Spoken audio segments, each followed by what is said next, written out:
Hello nibbies, welcome back to my channel, and if you guys are new here, hi, I'm Nips, I'm a freelance artist, and today we're going to be doing a speed paint of an art challenge I attempted a while ago, which is called the Sketchbook Slam Challenge, which is 600 pages in 30 days. Sounds pretty wild. I only got through 331, so if you want to check out the sketchbook tour for that, give the pages a look, I'll go ahead and put the link for that in the description down below and in the end card as well. I do have the pages up on Gumroad if you want to check those out. And I have a couple of the other days sped paint and completed up on YouTube, so I'll link those videos too.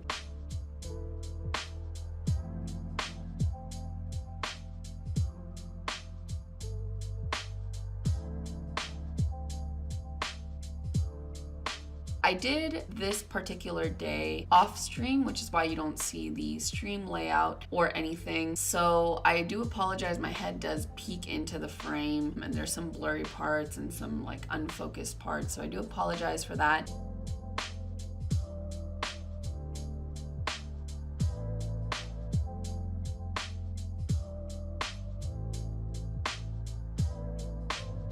I went ahead and kind of modified the challenge to create kind of an art boot camp. There's a lot of things that I want to practice and get better at as an artist, and so I thought it would be really fun to make the 30 days into a really quick boot camp covering all the things that I usually have trouble with. And so this day was the arms, torso, and legs and back day. So I generally have a pretty good sense of where they need to go, but I think the muscles sometimes give me some trouble, especially if I'm doing them more detailed depiction of them. I tend to have some difficulty putting things where they actually go instead of exaggerating and kind of fabricating fake muscles, I guess you could say. So I know how to kind of fake it so that it looks real, but sometimes I have trouble putting things where they actually go. So I thought these days would be interesting to learn a little bit more about where things are supposed to be factually.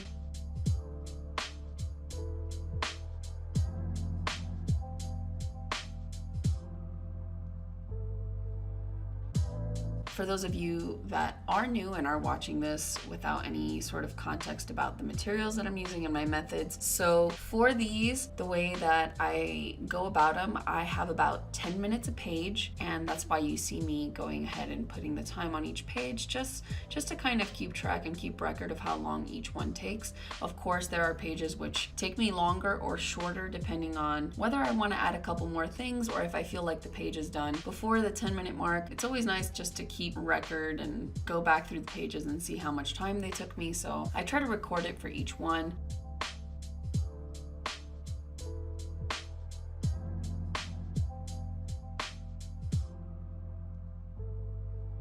As for references, like I told you guys, I usually like to study the references and then kind of embark on drawing without necessarily quote unquote copying the reference, and kind of exploring it and dissecting it as much as I can and just trying to understand why it works the way that it works. So a lot of my poses here, you will see, if not all of them, have no reference. They're just kind of coming from my imagination, but I am observing muscle groups. So if you guys want to check out the Pinterest board, I do have a Pinterest board with all the references that I studied for these pages, and I'll link that down below.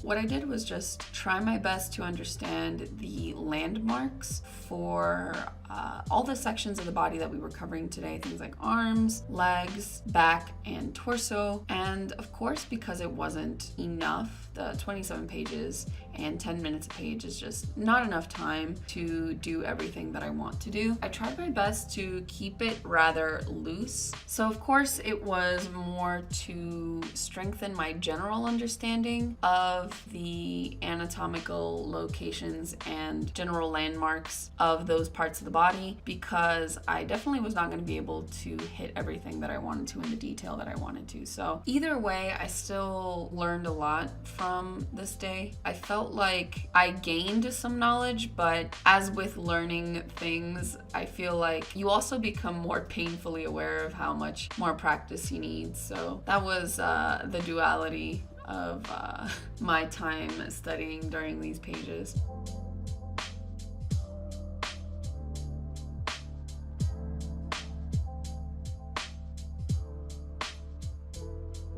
I definitely was a little bit more tilted with the poses than I normally was, because like I said in the earlier days and pages, one of the things that I really tried to focus on while working through this sketchbook was trying to think as little as possible, if that makes any sense. And when I say try not to think, what I mean is that I tried not to overthink. So if I thought of a pose, if I thought of an expression, if I thought of anything, I tried to put it on the page without paying mind to it, without ruminating, without hesitating, and just kind of go with the flow as much as possible.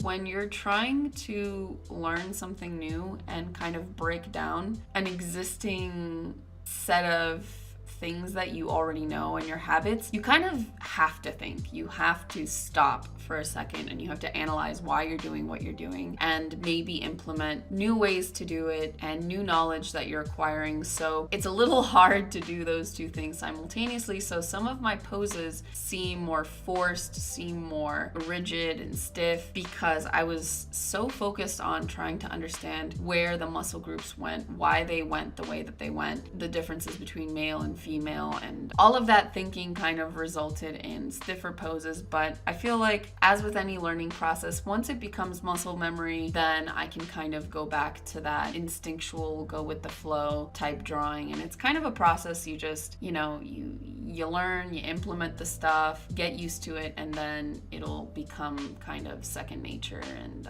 become more natural as time goes on.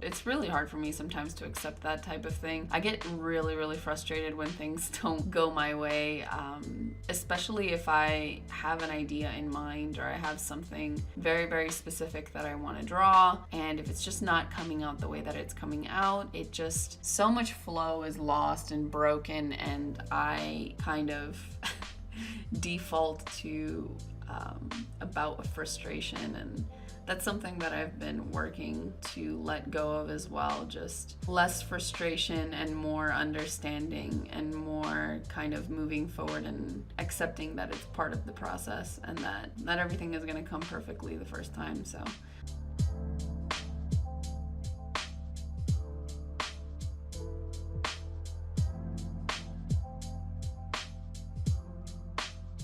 I think one of the things that I also kind of practice more when I'm drawing original characters rather than random people is that for a lot of the characters that I already have in mind like very, very specific body types, and when I draw them, I'm thinking more like, I'm more mindful about the anatomy that I give them as opposed to these kind of random figures, because you'll notice as the days go on, that most of my male figures look kind of like just the same one standard figure, and then most of my female figures, same thing, just kind of the same standard body shape and anatomy.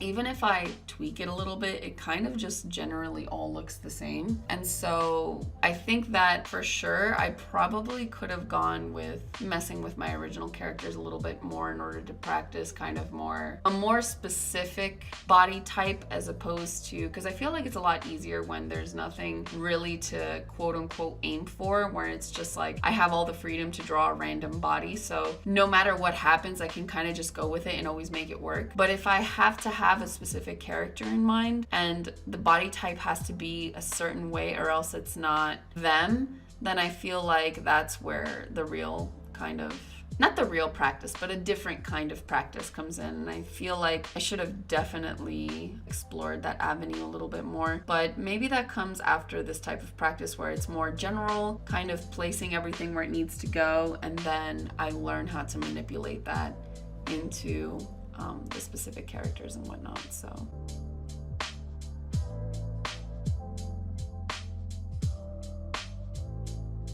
The video here is slightly blurry, so I do apologize for that. I think the video quality that I filmed it at was, or the original file was not slightly corrupted. I'm not sure what happened, but I thought that the files here were fine, but I guess not.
Here we have some of the cool down pages. Tried my best to apply some poses, go with the flow, see how much I learned from the rest of the pages. Tried to draw some of my original characters, which didn't really go along too well, I'm not gonna lie. I think I definitely require more practice in that area. I couldn't draw faces, everything felt rather stiff. I was quite tilted towards the end and really couldn't get out of it.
either way, still pretty happy with what I got out of these pages. Again, guys, if you want to check out the other days, I'm going to go ahead and link them down below. If you guys want to check out the 300 pages that I did, that will be in the description. The Gumroad link for the sketchbook, if you want to see each of the pages in more detail at your own pace, go ahead and check that out over on Gumroad. Follow me on Instagram at casualnips and at onips on Twitter for updates and just more doodles and drawing posts and everything. I went ahead and made a huge change over on Patreon. It's no longer OFFCELL centered, which is my 18+ comic. If you want to check that out, it's free to read at offcellcomic.com. Now my Patreon is just general, so it's patreon.com/onips, and you can support my art there if you'd like. I post sketchbook pages, behind the scenes, works in progress, speed paints and stuff. Thank you to everyone supporting there. I know times are tough right now. I will see you guys next week, and yeah, have a good day.